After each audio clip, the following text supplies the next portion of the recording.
வணக்கம் நண்பர்களே, நீங்க பார்த்துட்டு இருக்குது மிஸ்டர் சாவிஸ் தமிழ்ல அவங்க ஏ ஸ்கொயர். ஸோ இன்னைக்கு நம்ம டிராகன் பால் எபிசோட்ஸ் தான் பார்க்க போறோம். ப்ரீவியஸ் எபிசோட்ல ஜாக்கி சான் என்கிற மாஸ்டர் ரோஷி யாம்சாவை போட்டு பொழந்து கட்டியிருப்பாரு ரிங்கை வச்சு. தொடாமலே பார்த்தீங்கன்னா நம்ம யாம்சாவை அசால்ட்டா அவுட் பண்ணியிருப்பாரு. இது மட்டும் இல்லாமல் நாம அந்த இன்னொரு பொண்ணுக்கும் வந்து பார்த்தீங்கன்னா பயங்கரமான பேட்டில் அவங்களுக்கு செகண்ட் ரவுண்டில் நடந்திருக்கும். அதுலேயும் வந்து பார்த்தீங்கன்னா எப்படியோ கஷ்டப்பட்டு நாம் ஜெயிச்சிருப்பாரு. அந்த ஒரு ஃபைட்டோட எண்டில் கூட பார்த்தீங்கன்னா மாஸ்டர் ரோஷி அந்த பொண்ணு வச்சுட்டு பயங்கரமாக ஃபன் பண்ணிட்டு இருப்பாரு. இந்த மாதிரி அந்த எபிசோட் செம கிரேசியாக செம ஃபன்னியாக போயிருக்கும். ஸோ இந்த எபிசோட்ல என்ன நடக்க போகுதுன்னா, நம்ம குட்டி பையன் கோகு வர்சஸ் அந்த கேரன் அப்படின்னு சொல்லக்கூடிய அந்த ஒரு டைனோசர் மாதிரி இருக்கக்கூடிய அந்த மான்ஸ்டருக்கும் பார்த்தீங்கன்னா இங்கே இவங்களுக்கு ஃபைட் நடக்க போகுது. இதான் செமிஃபைனல்ஸ்ல கடைசி ஃபைட் இவங்க ரெண்டு பேருக்குள்ள. அதுக்கப்புறம் நடக்கக்கூடிய ஃபைனல்ஸ்க்கு வந்து அவங்க போயிடுவாங்க ஒவ்வொருத்தரும். ஆல்ரெடி கிரில்லின் ஜெயிச்சிட்டான், நம்ம ஜாக்கி சான் ஜெயிச்சிட்டாரு, நாம் ஜெயிச்சிட்டான். இப்போ இதில் யார் ஜெயிக்க போறாங்க அப்படின்றத இன்னைக்கு இந்த எபிசோட் பார்த்து தெரிஞ்சுக்கலாம். அதனால இந்த வீடியோவை ஸ்கிப் பண்ணாமல் ஃபுல்லாக பாருங்க. ஸோ எங்களோட எக்ஸ்பிளனேஷன் உங்களுக்கு ரொம்ப பிடிச்சிச்சுன்னா மறக்காம ஒரு லைக் பண்ணிருங்க. சரி, ஓகே, இன்னைக்கு நம்ம பார்க்க போகிறது டிராகன் பால் சீசன் 1 எபிசோட் 23. ஆரம்பிக்கலாமா? ஸோ இந்த எபிசோடோட ஸ்டார்டிங்லேயே மேகங்கள் செம கருமேகங்கள் மூட ஆரம்பிக்குது வானங்களை. ரெஃப்ரி என்ன சொல்கிறாருன்னா, செமிஃபைனல் நோக்கி நிறைய பிளேயர்ஸ் போயிட்டு இருக்காங்க. அதை தாண்டி இப்போ ஃபைனலாக இருக்கக்கூடிய இந்த ரெண்டு பேர் இவங்களில் யார் ஜெயிக்கிறாங்களோ இவங்க மொத்த பேரும் செமிஃபைனல் போவாங்க அப்படின்ற மாதிரி சொல்லி குட்டி பையன் கோகு அண்ட் கிரண் அப்படின்னு சொல்லக்கூடிய அந்த மான்ஸ்டரை வந்து ஸ்டேஜுக்கு கூப்பிட்றாங்க. இவங்க ரெண்டு பேரும் ஃபைட்டுக்கு ரெடியாக இருக்காங்க. ஸோ ஃபைட் ஸ்டார்ட் பண்ணுங்க. ரெஃப்ரி கரெக்டாக சொல்கிற நேரத்தில் வந்து பார்த்தீங்கன்னா மழை பெய்ய ஸ்டார்ட் பண்ணிடணும். கொஞ்ச நேரம் அப்படியே ஸ்டாப் பண்ணி வச்சு இவங்க என்ன ஏதுன்றதை அந்த டோர்னமெண்ட் ஹெட்ஸ் அவங்க கிட்ட இந்த மாதிரி கேட்டுட்டு இருக்காங்க. ஸோ மக்கள்லாம் மழை பெய்யுதுன்னொன்னே தெரிச்சு ஓடிட்டாங்க. ஸோ இந்த மாதிரி மழை பெய்யுது, அதனால போஸ்ட்பான் பண்ண வேணாம் அப்படின்னு நினைக்கிறோம் அப்படின்னு சொல்லிட்டு மறுபடியும் கலந்து பேசிட்டு, ஓகே மழை நல்லா பெய்யுதுன்றனால இதை நாங்கள் போஸ்ட்பான் பண்ணிடுறோம், மழை நின்னதுக்கு அப்புறம் இந்த ஒரு ஃபைட்டை வச்சுக்கலாம் அப்படின்ற மாதிரி இப்போதான் ஆரம்பிக்கிற மாதிரி இருந்தது. உடனடியே அந்த ஃபைட்டை புஷ்ன்னு முடிஞ்சிருச்சு. அந்த ஃபைட்டை வந்து இப்போதைக்கு தள்ளி வச்சிருக்காங்க மழை பெய்யுதுன்ற காரணத்தினால. ஸோ எல்லாருமே ஒரு ஹோட்டல் உட்காந்து சாப்பிட்டு இருக்காங்க. நம்ம கிரிலின், கோகு, நம்ம புல்மா, யாம்சா, ஊலாங், ஸோ எங்க எல்லாருமே உட்காந்து சாப்பிட்டு இருக்காங்க.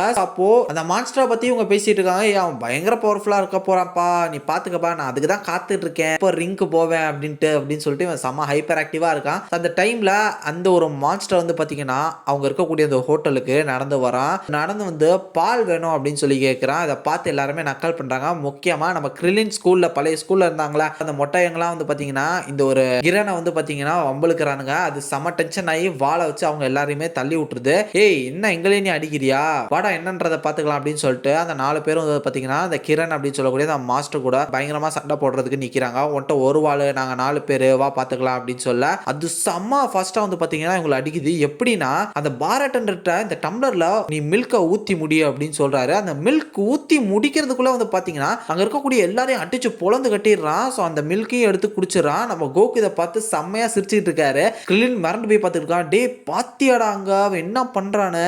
ஆஹா, எனக்கு இப்போதான் செம்ம ஹாப்பியா இருக்கு, நான் ஒரு ஒருத்த நாள் கூட தான் சண்டை போட போறேன் அப்படின்ற மாதிரி கோகு அதை பார்த்துட்டு செம்ம ஹாப்பி ஆயிட்டு இருக்காரு. அப்ப அந்த மான்ஸ்டர் அங்க இருக்கக்கூடிய ஒருத்தனை கொல்ல போகும்போது யாம்சா உள்ள போதும் தன்பா, இதோட நிறுத்திக்க, இதுக்கு மேல ரொம்ப ஓவரா போகுது அப்படின்ற மாதிரி சொல்ல அந்த மான்ஸ்டர் எதையுமே கேட்காம நம்ம யாம்சாவே அடிக்க போறான். என்னடா நீ லூசா என்ன அட்டாக் பண்ற, வாடா என்னையவே அட்டாக் பண்ற, சண்டைக்கு போலாம் அப்படின்ற மாதிரி யாம்சா சண்டை போட்டுட்டு இருக்க. கரெக்டா அப்ப அந்த ஃபைட்ல நம்ம கோகு உள்ள பூந்து இவங்க கூட ஃபைட் வந்து ஸ்டார்ட் பண்ணி நல்லா போகலாம், அந்த ரிங்ல விட்ட சண்டை இங்க ஆரம்பிச்சலாம் அப்படின்னு சொல்லி பார்த்துருக்கும் போது டக்குன்னு நம்ம மாஸ்டர் ரோஷி என்கிற ஜாக்கி சான் உள்ள பூந்து இந்த மாதிரி ரிங்குக்கு வெளியே சண்டை போடுறது வந்து இருந்தீங்கன்னா தப்பான விஷயம், அது ரூல்ஸ்க்கு அகேன்ஸ்ட் அப்படின்னும் போது ரூல்ஸ்லாம் எனக்கு ஒரு தேவை பண்ணாங்கட்டி இல்லை, நான் இங்கே போட்டு பொழக்கணும்னு முடிவு பண்ணிட்டேன், இப்போ நான் கொல்லாம விட மாட்டேன் அப்படின்ற மாதிரி அந்த மாஸ்டர் சொல்ல, நீ ரூல்ஸை மதிக்காம இருக்கலாம், இந்த டோர்னமெண்ட்ல மறுபடியும் விளையாடாம இருக்கவங்க கூட உங்களுக்கு ஆசை இருந்திருக்கலாம், பட் காசு வேணும்ல, இந்த பிரைஸ் அமௌண்ட் உனக்கு வேணாமா அப்படின்னும் போது அது ஒரு நல்ல பாயிண்ட் இல்லை, அது ஒரு நல்ல பாயிண்ட். ஓகே, மணிக்கா நான் இப்போதைக்கு அடங்கி போறேன், ஆனா நீ ரிங்குக்கு வாடி உன்னை போட்டு தள்ளிடுறேன் அப்படின்ற மாதிரி சொல்லிட்டு நான் மாஸ்டர் அங்க இருந்து கிளம்புறான்.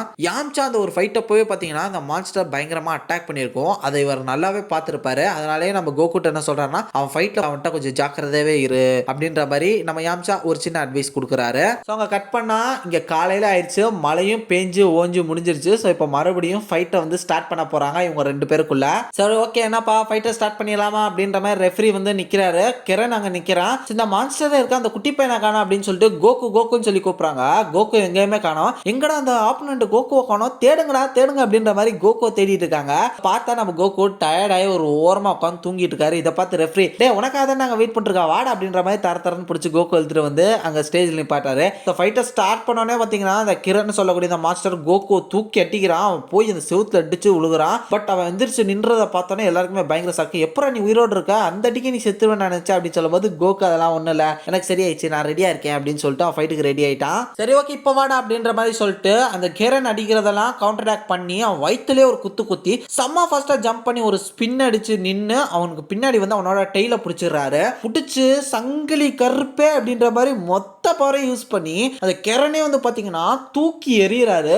ரெஃப்ரி அதை பார்த்துட்டுப்பா கோகு சின்ன பையன் என்னமா பவர்ஃபுல்லா இருக்காங்க, அந்த மான்ஸ்டரை தூக்கி எரிஞ்சிட்டான், அடுத்த டவுனுக்கே போய் விழுந்துருவான் போல, அவன் அவுட்டு தாங்க அப்படின்ற மாதிரி பேசிட்டு இருக்கா. அவருக்கு தான் ரெக்க இருக்கே, உடனே அவர் பறக்க ஆரம்பிச்சிடாரு. இதை பார்த்தோன்னே எல்லாருக்கும் பயங்கர சக்கு, என்னடா இது அப்படின்னு. தர காலில் விழுந்தாதாண்டி ஸ்டேஜை விட்டு இல்லைன்ட்டேன் அவுட்டுன்னு சொல்லுவேன். நான் தான் காலை கீழே வைக்கல, ஏன்னா ஏர்ல இருக்கேன்டா, இப்போ நான் நினைச்சேன்னா ஸ்டேஜ்லேயே வந்து இறங்குவேன் அப்படின்னு சொல்லிட்டு ரெக்க இருக்கிறத மறந்துட்டீங்களேம்மா அப்படின்னு சொல்லிட்டு அவன் பொறுமையா பறந்து வந்து ஸ்டேஜில் நிற்கிறான். இன்னும் கேரன் வந்து அவுட் ஆகல, அவன் வந்து இன்னும் அந்த ஒரு காம்படிஷன்ல இருக்க தான் செய்யறான். இப்போ கோகுவோட பயங்கரமா சண்டை போறதுக்கு அவன் ரெடி ஆகி ஒரு மேஜிக்கல் பவரை வச்சு நம்ம கோகுவை கட்டி போட்டுறான். என்னடா அது டிஃப்ரெண்ட் ஏதோ ஒன்று எனக்கு பிடிச்சிக்கிச்சு, என்ன பண்ண அப்படின்ற மாதிரி கோகு ஒன்றும் புரியாம நின்றுகிட்டு இருக்கான். நம்ம கோகுவால இப்போ சுத்தமா அசைய கூட முடியல, அது கை கால எல்லாத்தையும் பிடிச்சிக்கிச்சு. இப்போ வந்து பாத்தீங்கன்னா மாட்டிக்கினார் ஒருத்தர் அப்படின்ற மாதிரி அவர் முன்னாடி முழிச்சுக்கு நிக்கிறாரு. அந்த மாஸ்டர் கிட்ட வந்து இப்போ நீ செத்தடா, எனக்கு நீ பண்ணதே உனக்கு நான் பண்ண போறேன் அப்படின்ற மாதிரி நம்ம கோகுவை பிடிச்சி தூக்கி வீசி எறிகிறாரு. நம்ம கோகு வந்து பாத்தீங்கன்னா டவுன்லாம் இல்ல அடுத்த சிட்டிக்கே போவார் போல, அவ்வளவு ஃபாஸ்டா போயிட்டு இருக்காரு. என்னடா பண்றது, நம்ம அவுட்டா அப்படின்ற மாதிரி யோசிச்சுட்டு இருக்கும்போது இப்பதான் அவருக்கு ஞாபகமே வருது, அவன் பறந்த மாதிரி நம்மளும் பறந்து வரலாமே அப்படின்னு சொல்லி ஃபிளைங் நிம்பர்ஸை கூப்பிடுறாரு. ஸோ கீழே கிட்டத்தட்ட உழுக வந்துட்டாரு. பட் ஃபிளைங் நிம்பர்ஸ் எப்படியோ ஃபைனலா வந்து அவரை காப்பாத்திருச்சு. மறுபடியும் அவர் வரதை பத்தி எல்லாருமே பயங்கர ஷாக்கு. ஃபிளைங் நிம்பர்ஸ் வந்து அவரை இறக்கி விட்டுருச்சு. இதை பார்த்தானே இந்த மான்ஸ்டர், இங்க பாருங்க அவன் சீட்டிங் பண்றான், வெளியே தான் டூல்ஸ் இருந்து ஏதோ ஒரு கூட்டு வந்து அது மூலமா வந்து இறங்குறான் அப்படின்ற மாதிரி சொல்றா. இவர் என்ன சொல்றாருன்னா கோகு, இவன் பாருங்க இவனையும் கையை வந்து கட்டிட்டான் ஏதோ ஒன்ன வச்சு, இதுவும் வந்து சீட்டிங் தான் அப்படின்ற மாதிரி சொல்ல ரெஃப்ரி வந்து அவரோட அந்த ஒரு ஹெட் கிட்ட வந்து கேட்கிறாரு. சரி ஓகே கோகு இப்போ செஞ்சது வந்து ஓகே, அது அக்செப்டபிள் தான், பட் இன்னொரு தடவை அப்படி பண்ணக்கூடாது, அந்த ஃபிளைங் நிம்பர்ஸ் மூலமா அவர் இன்னொரு தடவை இந்த ஸ்டேஜுக்குள்ள வரக்கூடாது அப்படின்ற மாதிரி ஹெட் வந்து பாத்தீங்கன்னா ஒரு சின்ன வார்னிங் மாதிரி கொடுத்து இந்த ஃபைட்டை வந்து கண்டினியூ பண்ணுங்க அப்படின்ற மாதிரி சொல்ல, ஐயோ அப்ப மறுபடியும் தூக்கி போட்டானா நம்ம கோகுவால ஃபிளைங் நிம்பர்ஸை யூஸ் பண்ண முடியாது அப்படின்ற மாதிரி எல்லாருமே ஷாக் ஆகி நிக்க, இந்த தடவை நான் போட்டு தள்ளிடுறேன் அப்படின்ற மாதிரி சொல்லிட்டு அந்த டைனோசர்மா இருக்கக்கூடிய மாஸ்டர் பயங்கரமா ஃபாஸ்டா வந்து நம்ம கோகு மூஞ்சிலே குத்துறக்கா வரான். பட் ஒரு செகண்ட் இன்ஸ்டன்டா நம்ம கோகுவை காணோம், எங்கடா போனாவன் அப்படின்ற மாதிரி எல்லாருமே பாக்குறாங்க. அடிச்சு அடிக்கி விண்வெளிக்கே போயிட்டானா அப்படின்ற மாதிரி அவரும் சம ஷாக்கில் வந்து பார்த்துட்டு இருக்காரு. எங்கடா தடையுமே இல்லை, நான் அடிச்ச மாதிரி எனக்கு தோணல அப்படின்னு சொல்லி பார்த்துட்டு இருக்கும்போது அவன் கையை பாரா வெண்ண அப்படின்னு மக்கள் எல்லாம் சொல்றாங்க. பார்த்தா அவருக்கு மறுபடியும் டெயில் முளைச்சிருச்சுங்க. அந்த டெயிலை வச்சு அவரோட கையவே பிடிச்சிட்டு நம்ம கோகு தூங்கிட்டு இருக்காரு. இதை பார்த்தோன்னே நம்ம புல்மா யாம்சா அதுக்கப்புறம் ஊழாங்க எல்லாருக்குமே பயங்கர ஷாக்கு. இன்னைக்கு என்ன முழு நிலா வருமா அப்படின்ற மாதிரி கேட்டால் எனக்கு தெரிஞ்சு இன்னைக்கு இல்லைன்னு தான் நினைக்கிறேன். அப்போ நம்ம தப்பிச்சோம், சீக்கிரமா அந்த வாழை வெட்டுங்கடா அப்படின்ற மாதிரி எல்லாருமே பயந்து போய் நிற்கிறாங்க. ஏன்னா அவங்களுக்கு தான் தெரியும்ல அந்த வால் இருந்தால் நம்ம ஆள் தான் பயங்கரமான மான்ஸ்டர் மங்கியா மாறிடுவார்ல. ஸோ அவர் அங்கேருந்து கீழே இறங்கி அப்பாடா எனக்கு வால் வரும்போது எனக்கு ஏதோ எனக்கு ஃபுல் பவர் கிடைச்ச மாதிரி ஒரு ஃபீலிங், எனக்கு இது ரொம்ப பிடிச்சிருக்கு, என் வால் மறுபடியும் வந்துருச்சுன்னு சொல்லிட்டு அந்த வாலை வச்சு அவர் ரெடி ஆகிட்டு இருக்காரு. பயங்கர ஃபாஸ்ட்டாக போய் அங்கே இருக்கக்கூடிய ஒரு செவரு வந்து ஒரே உதவியில் ஒட்டிச்சு சுக்குனராக நொறுக்கிறாரு. ஸோ இதை பார்த்து அந்த மான்ஸ்டர் பயந்து போய் அவனோட கண்ணெல்லாம் வெளியே வந்து அப்படியே மிரண்டு போய் பார்த்துட்டு இருக்கான். சரி ஓகே எனக்கு தெரிஞ்சு நான் ரெடி ஆகிட்டேன்னு நினைக்கிறேன், இப்போ வாடா சண்டைக்கு அப்படின்ற மாதிரி கோகு நிற்க அவர் வெள்ளக்கூடிய காமிச்சு என்ன ஆளை விட்டுருப்பா சாமி, என்னால் இதுக்கு மேலே முடியாது அப்படின்னு சொல்ல நம்ம கோகு காடா போடாங்க ஒய்யாங்கோ அப்படின்ற மாதிரி கீழே வந்துடுறாரு. அடிச்சு சண்டையெல்லாம் போடுவோம் அப்படின்னு பார்த்தா இப்படி விட்டு கொடுத்துட்டியடா அப்படின்னு சொல்லிட்டு நம்ம கோகுக்கு பயங்கர பல்ப் ஆயிடுச்சு. அவர் நிறைய எக்ஸ்பெக்ட் பண்ணார் போல, பட் அதெல்லாத்தையும் சுக்குனரா போயிருச்சு. ஸோ இதோட இந்த ஃபைட்டும் வந்து பார்த்தீங்கன்னா முடிஞ்சிருச்சு, இந்த எபிசோடும் முடிஞ்சிருச்சு. உண்மையிலே செம கிரேசியாக தான் போச்சு இந்த ஒரு எபிசோட். பயங்கரமா நம்ம கோகுவோட பவர்ஸ்லாம் யூஸ் பண்ணி ஃபைனலாக அவருக்கு அவரோட டெய்ல் மறுபடியும் வந்துருச்சு. அந்த டெய்ல் அவங்க எல்லாம் என்ன பண்ணாங்கன்றத அப்கமிங் எபிசோட்ல தான் பார்க்கணும். அடுத்த டிராகன் பால் சீசன் 1 எபிசோட் 24ல நாளைக்கு வந்து உங்களை மீட் பண்றேன். அது வரையும் tata bye bye, take care from A Square.